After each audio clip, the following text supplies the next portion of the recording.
Good morning. We're well up Long Canyon. I think the trail here has long since petered out. So I'm going to break here and talk some anime before heading back down.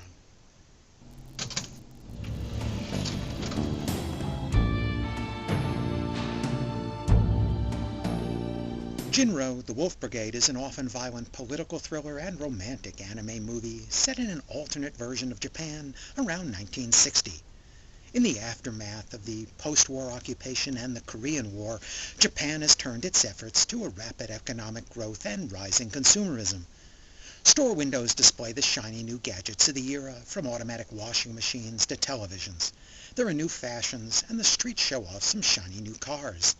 And yet, in the alleyways just a few steps away from these modern storefronts, there is still poverty and disaffection that the passing shoppers ignore. This growth isn't without disruption and social unrest. At the same time, Japan's new role in the world is being hotly debated. A variety of dissident groups, collectively known as the sect, have taken to the streets in protests of increasing violence.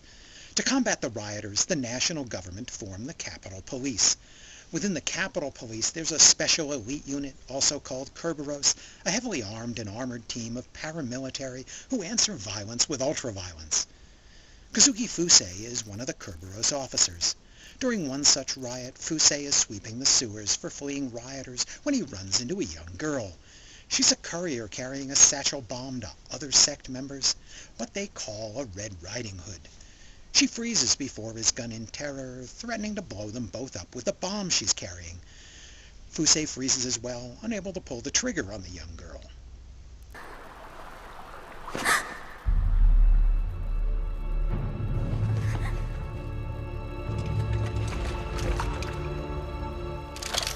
Yosen.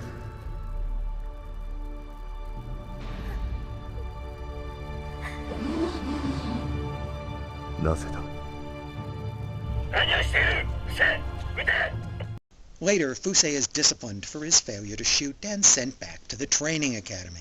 The man is having some psych problems from the incident. After he's told the girl's name, Fusei visits the mausoleum where she's buried and meets a similar-looking girl at her shrine, Kei. Their meeting is a bit stilted, but they seem to get along. It may appear odd that a Kerberos officer would get into a relationship with the teenage sister of a sect bomber, or that the sister would be able to forgive a policeman so readily, but bear with me, this all pays off nicely in the end. The relationship between Kei and Fusei portrayed in the anime is awkward to say the least. In addition to the differing cultures, there's a difference in age. They hang around together, but it's not clear exactly what kind of relationship they really have. Is this a romance or a surrogate big brother? Fusei's old training academy instructor, who's now retraining him, is curious about his pupil's girlfriend and the effect on his psyche. And Hene, Fusei's old friend from training, is interested in the relationship too. Meanwhile, Fusei is the focus of some intense political maneuvering.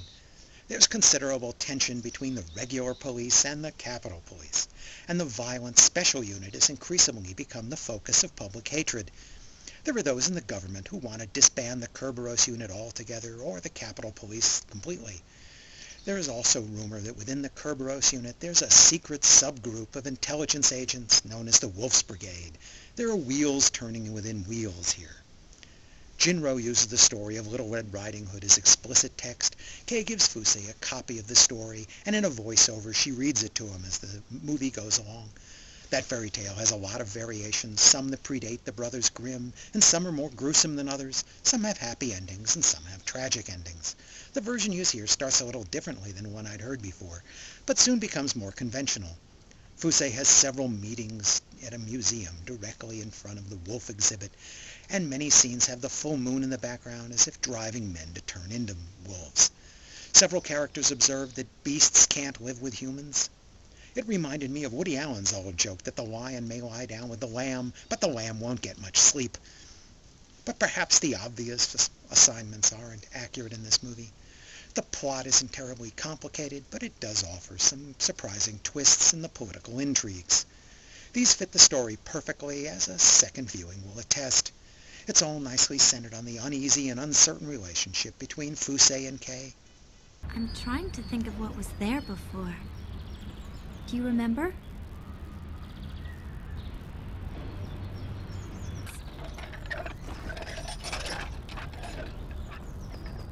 If a building can disappear in a single day, it might as well have never been there. It's kind of like when people die. Jinro was conceived by Mamoru Oshii, who directed the Pat Labor and Ghost in the Shell movies. This time he simply wrote the screenplay as an original story based in the world of his manga Kenro Densetsu. Oshii previously directed 2 live-action films set in this alternate world, Red Spectacles and Stray Dog. Both of these tell stories of Kerberos officers at a later time in this world after the Kerberos unit is disbanded. However, neither is worth watching just for that connection, since both films are abstract to the point of weirdness, like an imitation of Federico Fellini. Neither is really about the world of Kerberos, and even Oshii confesses the reviews were god-awful.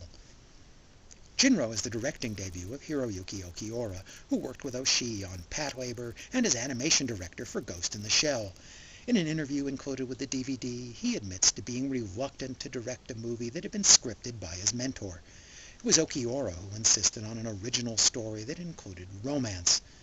He's done a great job energizing the screenplay. His pacing is much tighter than Oshii's, though a few of the scenes with the politicians are still drawn out a bit too long.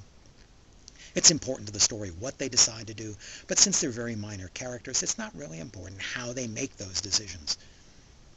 Director Okiura is too young to actually remember the era where the story takes place, but he's given it a good look anyway, using photos and newsreel footage, I assume. He's given the whole film a slight period look by placing a very light sepia tinge to the artwork. That makes it appear like an old film where the color is just faded a little bit. He's also captured the feel of the old setting with an "it was new then" atmosphere. Okiura has also done a fine job bringing out the emotions of the characters in subtle ways. It's hard to truly appreciate how well he's captured these personalities in just one viewing, and when he reaches those moments of raw terror or sorrow, he composes them beautifully too. When there's action, the Kerberos force doesn't run around with fast-paced movement, so much as sweep forward with methodical mayhem, and he doesn't turn his camera away from that violence. There's plenty of blood in Jinro. The animation from Production IG is flawless. It's detailed in every way, capturing the period and history and bringing it to life. Minor points, such as small blemishes on the wall or a girl with one sock that's fallen down as she ran, enhance that verisimilitude. It's also full of fluid animation and an incredible amount of simultaneous movement. The riot scenes and the street scenes in the city are dazzling in their composition and simultaneous motion. The music is by Hajime Mizoguchi, who composed music for a couple of my older favorites, Please Save My Earth and Toei. His soundtrack here is really splendid. It doesn't overplay the romance or era nostalgia, but provides some gentle pieces. He especially delivers in the sense of intrigue that underlies the story. And during the action scenes, the riot and the fights in the sewers, he goes more for an atmosphere of inevitable tragedy rather than excitement, because in the end this has to be a sad tale. Bandai's dub is from Ocean Studios, and it's surprisingly good. They found 3 strong, mature male voices for the male leads, and a decent performance for the lone female as well. I give Jinro 4.5 stars. It's a nicely integrated story of intrigue and human relationships that provokes several emotional responses, not all of them pleasant. Thanks for watching.